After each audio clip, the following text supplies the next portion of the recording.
Two very quick announcements. First of all, I'm conducting a survey on you guys, my listeners. Please help me understand who you are and what you want by completing a quick survey, which you can find online on backinamericathepodcast.com. On the same website, backinamericathepodcast.com, you will find a link to an internship that I've posted. I'm looking for an intern to help me with the digital marketing and communication of this podcast. So if you know native American speakers that might be interested, send them to my website. Thank you. Do you know that Back in America is now recording some of its interviews live? The conversation that you're about to hear was recorded and streamed live on YouTube, Twitter, and Facebook. If you missed it and would like to see us talk, head to one of our social media profiles. If you're tired of arguing with strangers on the internet, try talking with one of them in real life.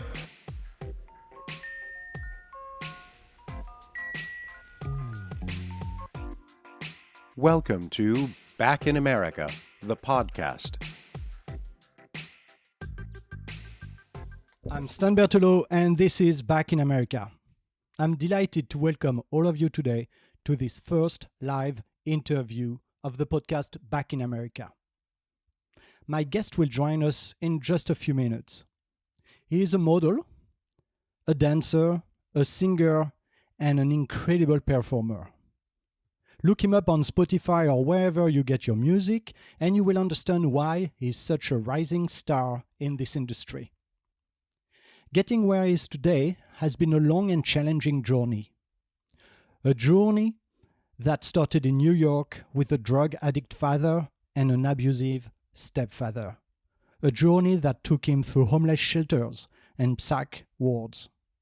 Despite the pain and the humiliation, he somehow managed to make it to school, to rehearsal, and to castings. His determination and hard work paid off. The Alvin Ailey Theater hired him to do a series of recitals. He won a modeling contract for Seven for Mankind and for Marc Jacob, which led him to his now 8 years as a professional model. While working as a dancer and as a model in New York City, he teamed up with Ned Beats and D. Gates, who produced and released his early singles. Now living in Los Angeles, he is working with Grammy Award-winning producer Ebony Smith. He is recording his latest music at Atlantic Record and Warner Music Studio. He was even invited to become a member of the Recording Academy, and he is now recognized as a Grammy board as a recording professional. I am delighted to welcome Derrick Cobb. Hello, Derrick. Hi, good morning. Well, good afternoon to everyone. Well, thank you. Thank you so much for making the time to be with us today, to be in this first live interview. So it's a big first for me. Well, let me start. As I said in the intro, you wear many hats. You're a model, a dancer, a singer. How do you define yourself? How do I define myself? If I had to define it, I definitely would say that I'm an entertainer and an artist. Just because whenever I do something, I take all sides of that, all of my gifts and talents, and I try to combine them as much as I can. So when I'm modeling, I use the aspect of my dance to get certain shots, certain angles, certain body movements, and poses and things like that. When I'm on stage performing, I pick up things from modeling, how to look at your audience directly, how to captivate people with your presence, and like those kind of things. So overall, I would be an artist, entertainer for sure. All right. Okay. Well, Derrick, I was listening to your latest single, In Love, and I found it quite mellow, more intimate, really more intimate than the previous R&B Savage AF or Don't Stop. Are you in love? I am. Wow, tell us more. I think everyone knows. I'm married, so it's You're married. been 4 years now. Yes. Okay. Well, you didn't tell me that when you first spoke to me. Okay. Good. Yeah. And yeah, it's probably one of the more mellow songs that I've done. I mean, to be honest with you, I really love doing R&B records. I think um, just over the years, and over the course of me like working as a musician, I always like these big pop numbers and like these big dance records. So it was like a huge dance number, right? And that's great because I'm a dance artist and people expect that. But I think for that particular song, I really wanted to just be a bit more vulnerable and more open. I wanted to make it more personal, and I think that song is really kind of defining what the next releases are going to sound like and what they're going to be and what the subject matters are. And I just kind of felt like musically it was time to open up a bit more personally. Well, I know it's been quite a process for you to open up. Would you say that the mask is now down? I've gotten better at really recognizing my emotions and really understanding like what's triggering that. I'm a person that I truly believe that everyone should like be them full self. So I don't expect people to like tiptoe around me, so to avoid my trauma. I think that's like a very, very bad way to kind of live in a sense. But I will say I've definitely have been like more open and more honest about like what I'm experiencing and what I'm feeling. I think it helps you connect better with people.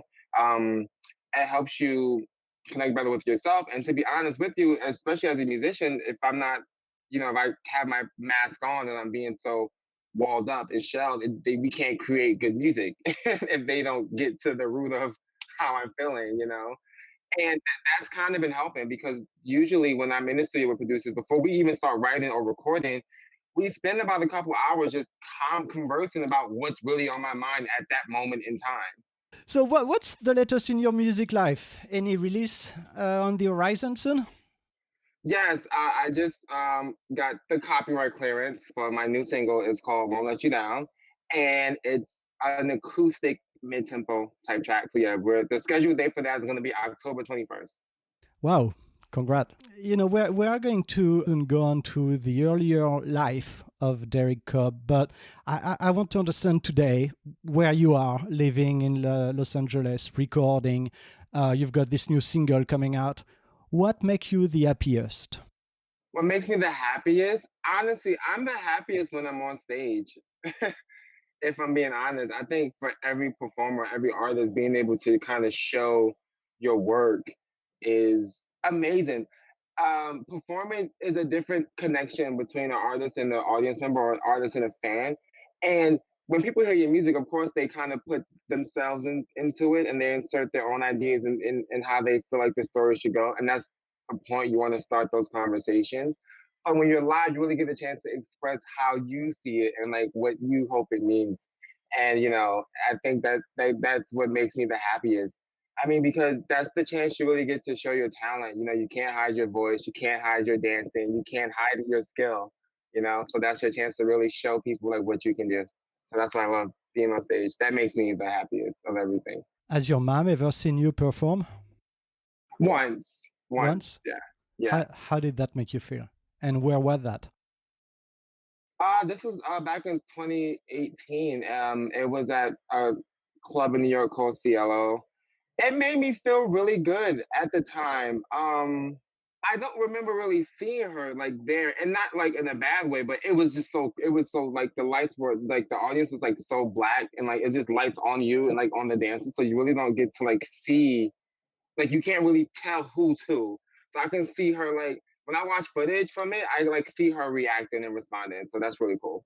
I would like you to take us back to when you were a child growing up in New York.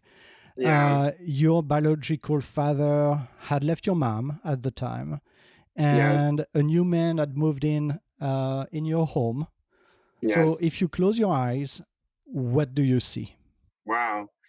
I don't know. Honestly, to me, it was all a blur because as far as me and my siblings knew, it was one day my dad was here and then like all of a sudden he wasn't around anymore. And when you're a kid, that's such a fast transaction. Of course, as you get older, you hear the actual full details of like what happened, or, the things that were kind of going on. And I think most kids don't really know that their parents are having marital issues, until it's actually over.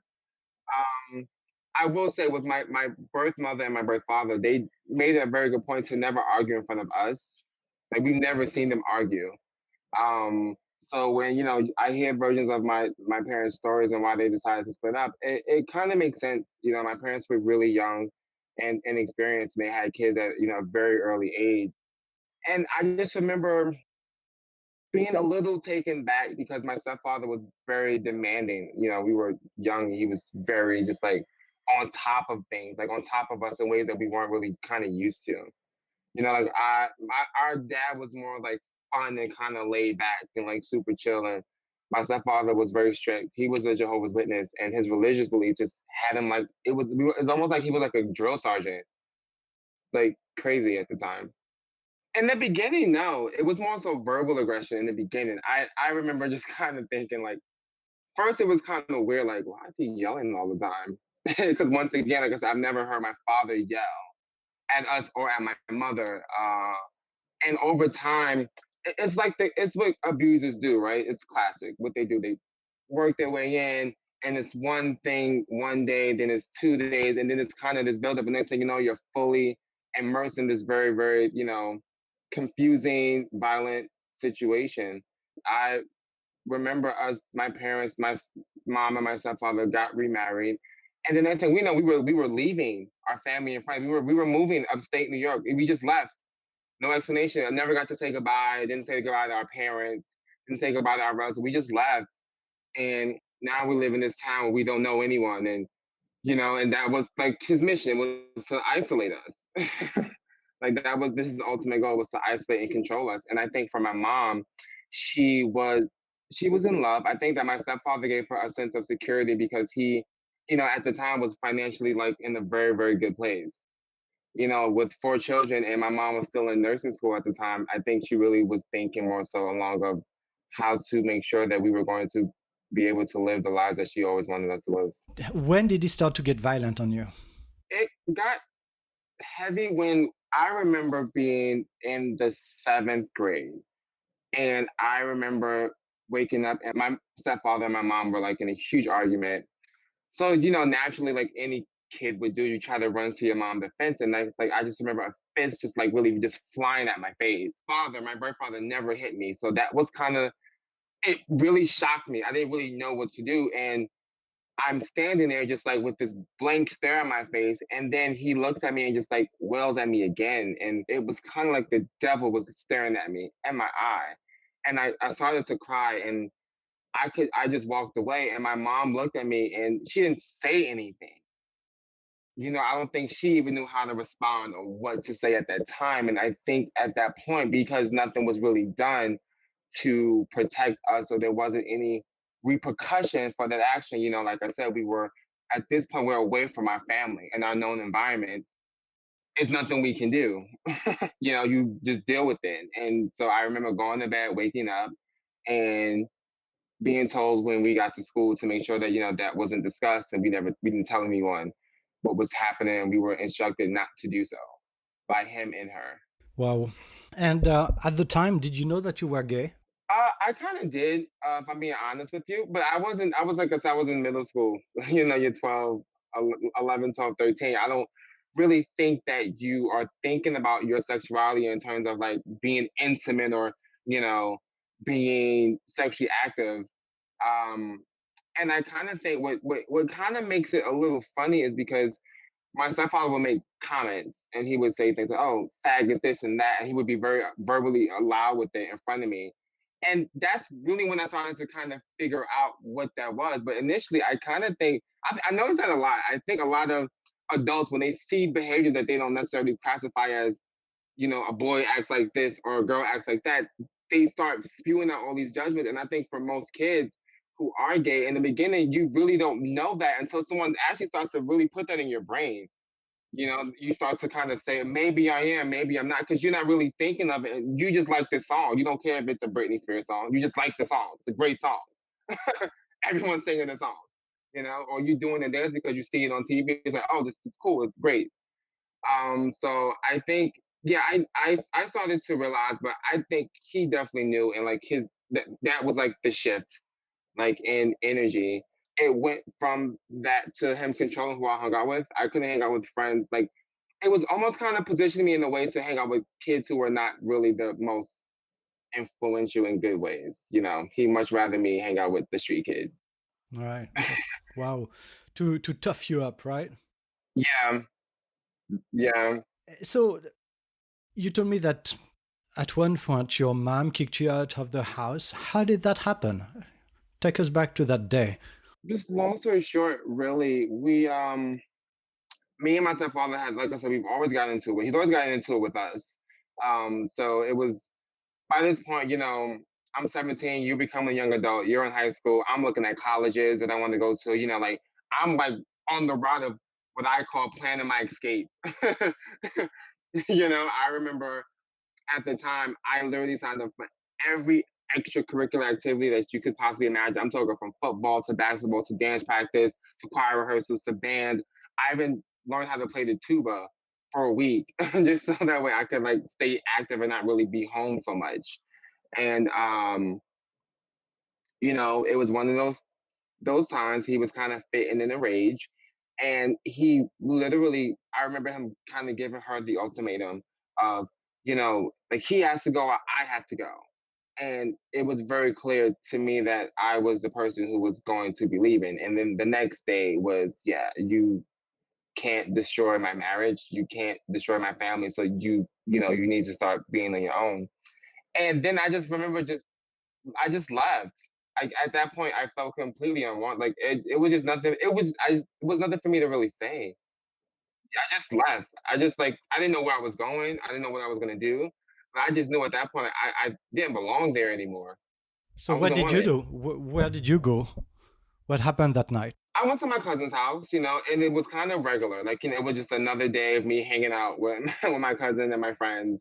It wasn't really like, and it wasn't really like a big deal to me. At the time, you're like, okay, cool, you're young. You think you're ambitious. You think you're not afraid of the world. When you're 17 years old, like I get to just like do what I want and like go to my cousin's house to hang out. And then, you know, as the time progressed and you start to gather your things and you kind of move in and out, it became a little scary. And what happened eventually was I met someone who ended up becoming like my first serious like relationship, and that person was way older than me. He was 33 at the time. And you were? 17. Yeah, I was And a kid, and I just remember him saying, "Hey, you want to stay here with me? You can." And looking back on it, I had no idea this would be probably one of the worst decisions I would ever make, ever. yeah, do you mind talking about that? I heard of a particularly terrible event, a night when he Hmm. got you drunk. Hmm. What happened? It was a very tumultuous relationship. It was very rocky. In the sense of where he would get very upset with me because he says to me I was too ambitious. Like he was always like, "Do you want to do so much?" And like, "You should just graduate high school and get a job." And I'm like, okay, you know. And so yeah, he was interested in engaging in a lot of sexual activities that I really had no interest in. Like I said, I was a kid at the time. I had no clue what any of that stuff was. I didn't even know. I was barely having sex with him, if I'm being very honest. I just wasn't into it at the time. And to be honest with you, my self esteem was very low. So I never really felt like attractive or sexually desired in any way. I just wasn't that type of kid. It just really wasn't something that I focused energy on. So, his older friends would always make these comments toward me and like these, sexual innuendos, and I just always ignored it. And looking back on it, I definitely felt like it was conspired to gang rape me because that's what happened. And he was the person facilitating the entire thing. The entire thing. Um, I never drank before, I wasn't doing drugs, and we were out at the restaurant and he was like literally like making me do like eat all this food and drink all this stuff, and I had no clue, and I was getting sick at the restaurant. I'm like, oh my gosh, I don't feel well, I don't feel well. He's like, oh, you're fine, just drink some more of this, drink some more of that. Like the first time you ever get trashed, like you don't know what that feels like until until it happens. So that night you got raped. Yes. And what's next? The next day, I remember just kind of like waking up and just being really, really pissed. I called the police. I went to the ambulance. I went to the hospital, and they honestly, they kind of told me that, this is what people your age do. Like, so they were like, well, Black gay men are known for engaging in like these group activities, so we can't really say it's rape. And no one wanted to help me, and I like immediately felt like this little, like this small. Like I felt that small, that fast. And so I just kind of retreated away. I didn't really talk to anyone for a while. And a couple of days after the incident, that's when I got the call that the shelter that I was applying to, I already applied to the homeless youth shelter prior to the incident. That's when I got a phone call from them saying, like, hey, we have space if you want to come do your intake and you can like pack your stuff and come. So I kind of did that. And like I didn't talk to anyone for like a couple weeks. Um I got really, really sick and I decided to go on a ski trip with my friends. I'm like, listen, like I've never been skiing before. This is gonna be fun. So we go on the ski trip, and on the way to the ski trip, I get a phone call from the nurse telling me the shelter had you had to do a physical, right? To be enrolled into the program and to make sure that all your health and stuff was up. And then yeah, when I got back, the nurse, my counselor, the program director, they all like came into the room. And honestly, like when they all walked in the room, that's when I kind of just knew like what the next statement was going to be. Like I knew she was about to tell me that I was HIV positive. Like I knew that. Like I saw it. Like I just knew it. I knew it. I knew it then. I knew it. I knew it. How did you react? I didn't. I didn't. I didn't react. I didn't cry. I didn't. I went back upstairs to the room and closed the door and fell asleep. I didn't react. I didn't react for a while. I didn't react. I didn't react. I didn't talk to anyone, but I didn't react. Wow. How long did it take you to just accept it and do something about it? I was going to the doctors, going to hospitals, like doing all that stuff, regular schmegular stuff. And I think he was my doctor for a very long time actually. His name was also Derrick. His name was Dr. Derrick Walker. I remember meeting him and when I signed off the paperwork, and he goes, I'm a HIV specialist, that's when I completely just like broke down because I knew from this point on that I would be seeing this person like for the rest of my life. And it was it crashed on me. So every time I would go, I would just cry. Like it would always just like be an hour of me just like crying my eyes out, crying my eyes out, crying my eyes out. I a couple of months. So this incident was in April um of 2009. The following year, my uncle, my mom's youngest brother, he was getting married, and it was to see, my uncle always had like these very like heartbreaking like relationships. So to see him finally like meet the woman of his dreams and it's like get married, it just kind of was like, oh wow, that's something that I'll never experience. Like at the time, I thought that like I'll never experience that, or I'll never be loved in that type of way, and like that it really that's when it broke me, and then I started to tell my friends and family like following that. So it took me a while to even say it out loud. And when in the process did you try to commit suicide? Shortly after that incident, that happened. A week later, someone in my family had made a statement that I was never allowed to come to their house. And that's when I was like, okay, like no one wants me. I'm not loved. I don't have anybody. And like that's when it's like you get reprimanded for being yourself. Like people don't want you because you're gay, because you're black, because you're this and you're that. And I just was kind of like, yeah, this is kind of the end. And I went back to the shelter room and I literally just started ODing on prescription painkillers.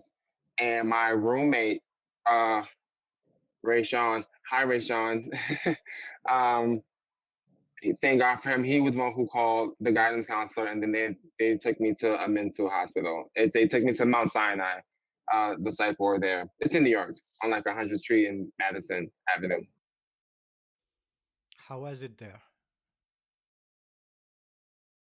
I don't know. I was kind of I remember feeling really disappointed that I woke up. I remember feeling that like I was like, oh fuck, it didn't work. And when I said that, they were like, yeah, we got like you have to do inpatient care. So I stayed there for like a month and a half, 2 months. Yeah. Wow.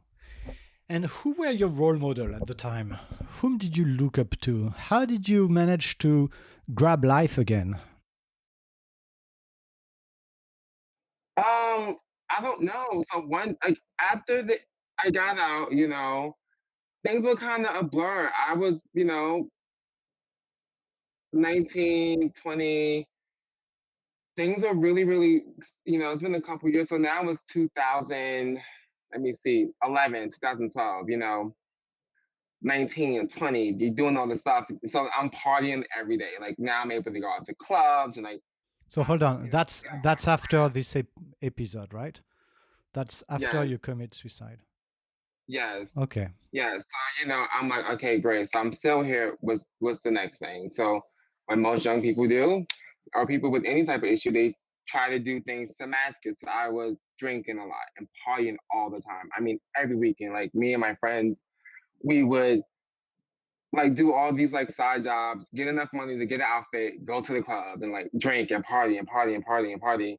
And I just kind of remember being at my friend's house one day and we were literally like, you know, and I'm still living in a homeless shelter at this time. Like I'm still there.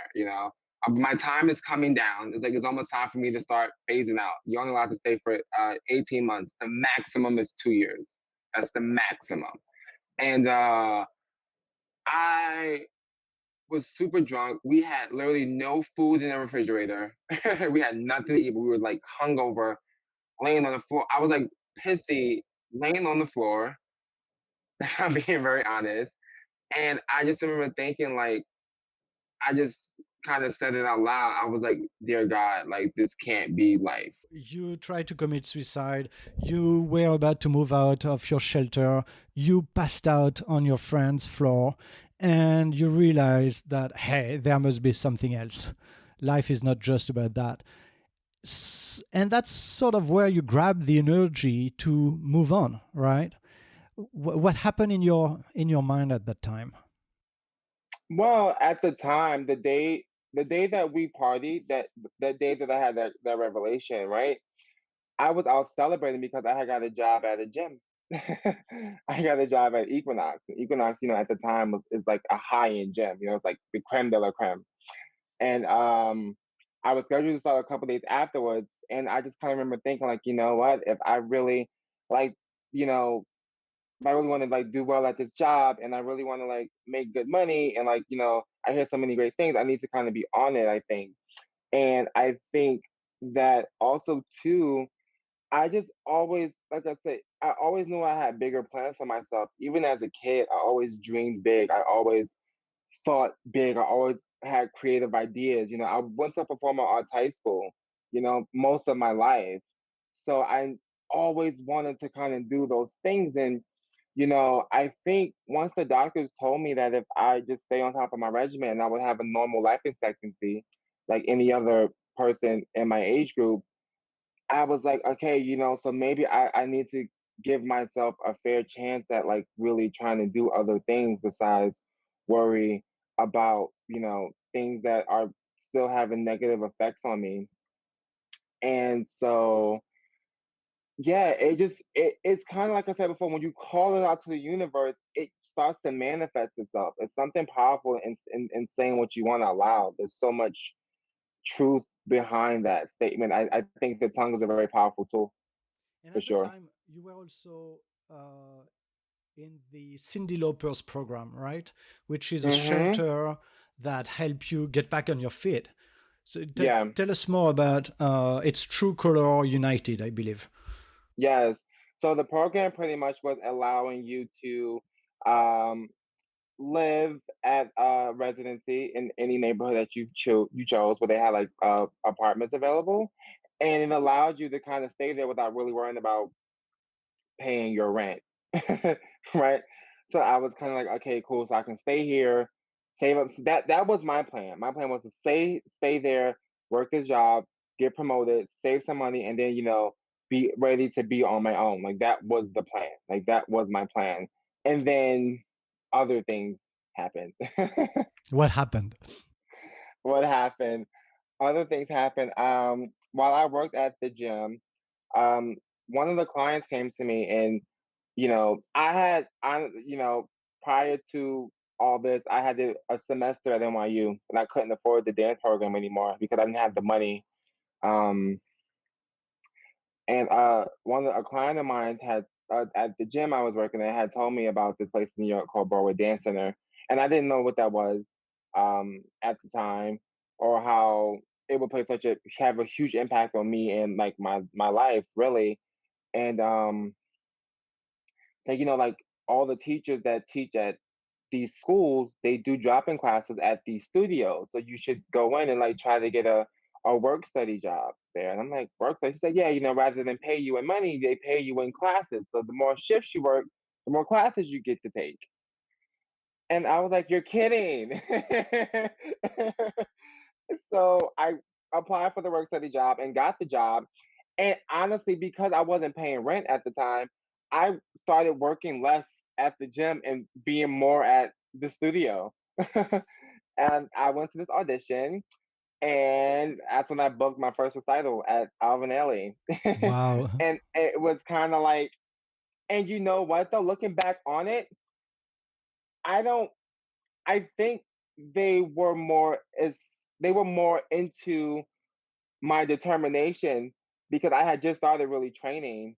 I never done ballet and jazz. I was always just naturally a good dancer, but I think they appreciated that I was like taking the classes outside of my just being a naturally gifted dancer or just a person who can dance. And I worked my ass off. I'm talking 16-hour days, 4 classes a day, 8 hours of rehearsal. Like oh my gosh, I No more wanted it so drinking? bad.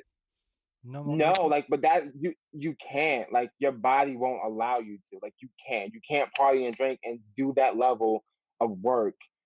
It won't work.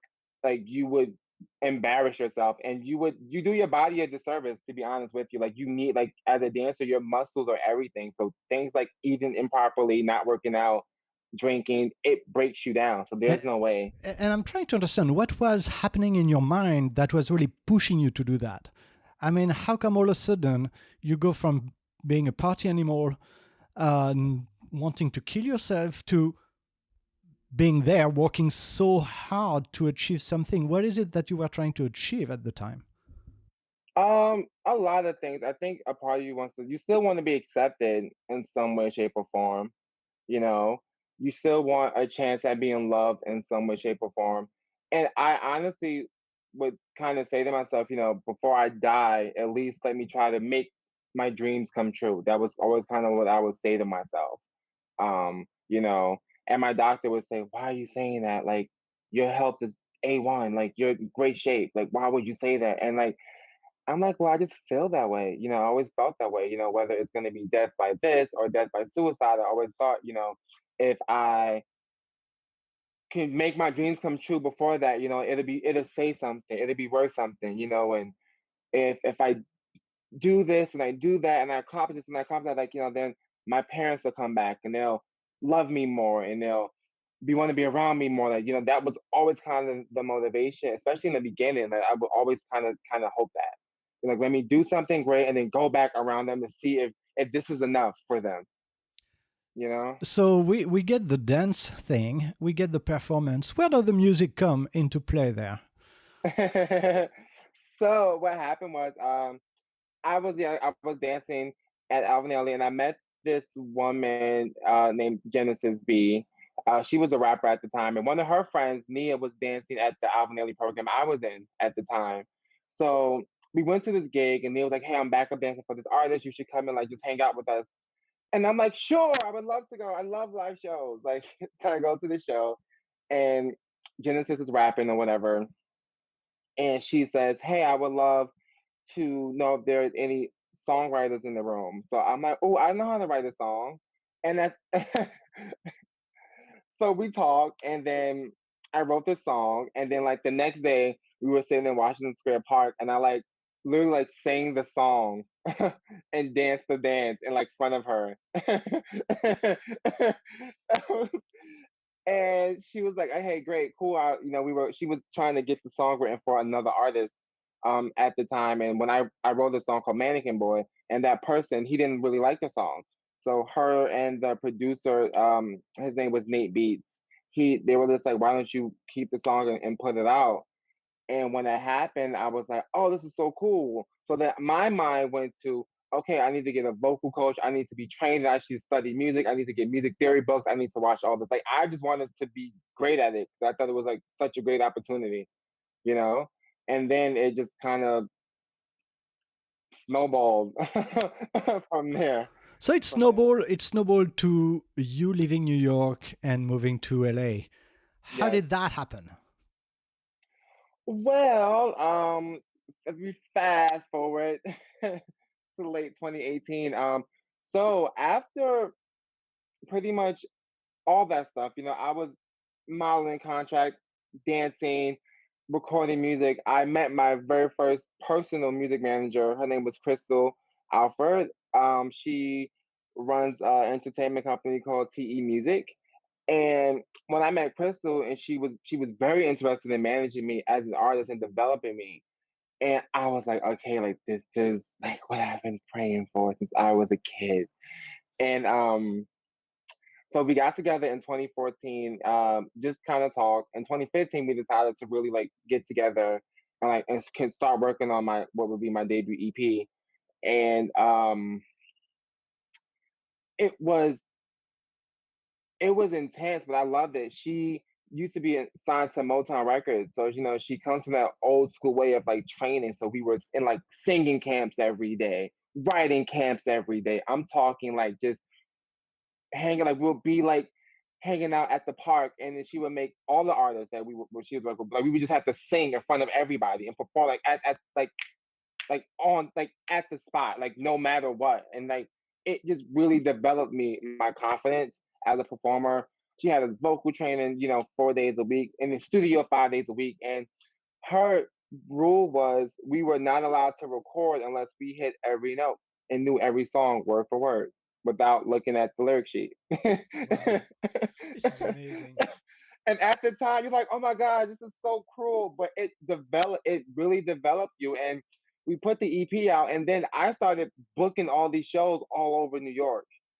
It was really insane. And now I was the person hiring my friends to work with me and to I hate the word backup dancer, because I think, I'm a dancer.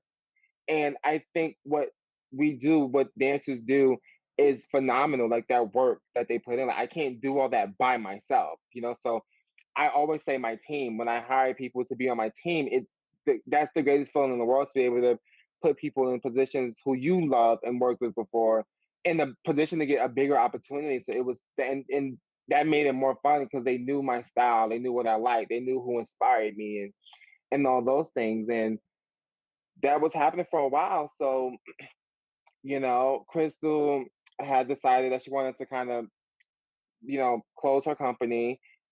She started booking work as an actress, and I told her, I said, "Hey, love, if like that's what you really want to do, then by all means, you should do that. Mhm. Like, I would, don't, you've been sacrificed so much for us, me and the other artists that she had under her label for a long time. You've been giving your resources, your financial resources. You've been like really like just giving us all that you have, and it's okay to want something for yourself. And so when we decided to part ways, I teamed up with my friend Ebony Smith, who by this time she won her first Grammy doing the Hamilton soundtrack and like working on that project. And I was on social media like, "Hey guys, I'm like back in the studio. Producers hit me up," and then Ebony calls me and is like, "So you gonna have everybody work on your album but me, right? But your friend." And I'm like, "Where are you?" And she's like, "I'm at the studio. Come by." And I went by, and then we started working on what are now like my current stuff. But I was always planning to move to LA. It was just about waiting for like the right thing to kind of happen for me to want to move out here. But I always wanted to, for So, sure. do you think today in your mind you've got like the previous Derrick in New York that you left behind when you moved to LA? Is it a new life? Not really, because to be honest with you, I think my struggle with moving to LA is kind of like everyone comes to LA because they want to, dance or model or sing or act or perform. And I was already doing that before I moved here. So for me, it's just really about just kind of taking that path as a professional and just trying something new and doing what I love, just in a Yeah. different space. Hmm. You know, I kind of it's always funny because all everyone that I work with, I literally know from back home. Right.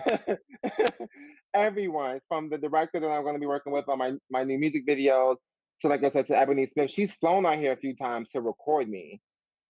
Wow. you know, um, and to write with me and to give me records. The engineers, the dancers I work with, it's everyone from back home. So I think for me, California was really just a chance to just kind of come at peace and really just start that journey of my soul search, I guess, and like figuring out what that's going to look like, Hmm. figuring out what my futures want to look like. New York is such a fast-paced city, and in LA is my chance to really kind of, it's hella slow compared to New York. Really? Wow. Everyone moves at a glacial pace, but the cool thing is in LA, it's like the culture here is it's okay to focus on doing your one thing and like focusing and giving all your energy on that thing today. Hmm. Where in New York is kind of like, all right, you need to be doing 10 things in one day or you're not successful. Right. And here it's like, hey, you have a studio session, focus on going to your session and killing the song, Yeah. you know? And I kind of like that. So, but I like both. I go back home as often as I can. So, Derrick, I read that you sometime mentor young LGBTQ people. Do you still do that? Yes, not in a more virtual way, not really in person. Um, so back in 2015, I teamed up with the Reciprocity Foundation, and we raised money for underprivileged kids who were in shelters, LGBTQ or HIV positive, to help them get medications, to help them get job skills, help them get back in school, whether it was GED programs or getting like college courses to get into bigger schools.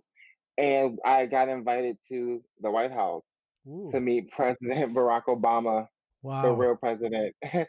And that was the same month that he legalized gay marriage across the country. So it was My such an God. honor to be there that day. Yeah. How did it One felt? of- I mean, you traveled, as I said in the intro, such a journey from who you yeah. were when you were a teenager to whom you've become an ambassador. Are you proud? I am proud. I am proud. I haven't really thought about everything that's happened because since quarantine, really, because I never really stopped. You know what I mean? I kind of think that the thing about the entertainment business is very you're highly instructed to do as much as you can as quick as you can. That's always kind of the thing. So I think quarantine kind of forced all of us to really sit down and reflect. And as things are kind of coming back and I'm like putting together resumes and portfolios, that's when it hits me like, oh my gosh, like I've done way more stuff than I ever thought I would do, you know. And it is still cool to be invited to do more things or better opportunities. I will say I think in hindsight the biggest reward is being able to get an opportunity from something you've done in the past. It's for me, that's always kind of like a thing. So I never realized, like I said, how much I've done because I feel like I have so much more to do and there's so much more that I really want to do, you know? unfortunately, we're in the middle of a pandemic and we can't really Well, there's see. something that you want to do. You told me, which is to have kids. Yes. Do you want to share something about it? Yes, I want to be a daddy so bad. That's kind of like something that I want. I think that I have a niece and a nephew, little cousins. One of my business partners out here, he has a 3-year-old daughter, um, super cute.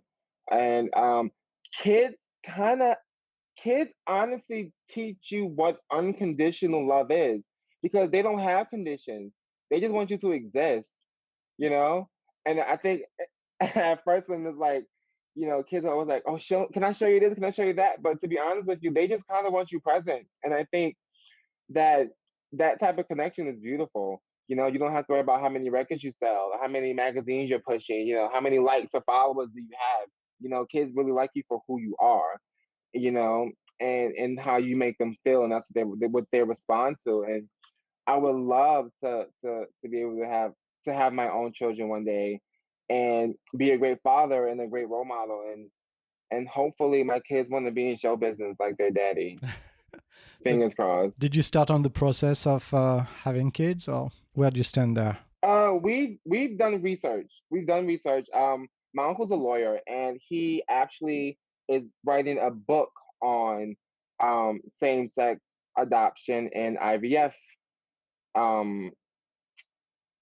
um IVF process, because from state to state the laws still Yeah. vary, and there's so many loopholes Hmm. in the law. And his suggestion is that legally, that he feels like same-sex couples should go into any process of obtaining children with representation, like being represented by a lawyer.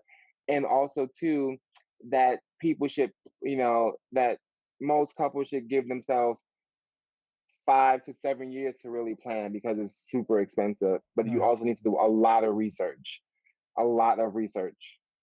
But yeah, we've looked, we've talked to a So couple that's clinics, we've your talked to a couple agencies. next project on Yeah, top of everything else. hopefully. I mean, I would definitely like to be making more money before I have kids. Kids are not cheap. So, Derrick, we are getting at the end of this interview, fascinating interview. Thank you so much for sharing your story. I think it's really inspiring. I have a question. What is America to you? Ooh, whoa. That's a very tough question given the current climate. You know, um, I think America to me needs a lot of work. We need to work on our compassion for human life. We need to work on our compassion for others. We need to work out of these old school ass ways of thinking. And we need to work on really creating better programming and better training for police officers. We need better laws in place. We need to be protected and feel safe. Like, we need a lot of developing. To me, America needs a lot of developing, for Hmm. sure. Hmm. For sure.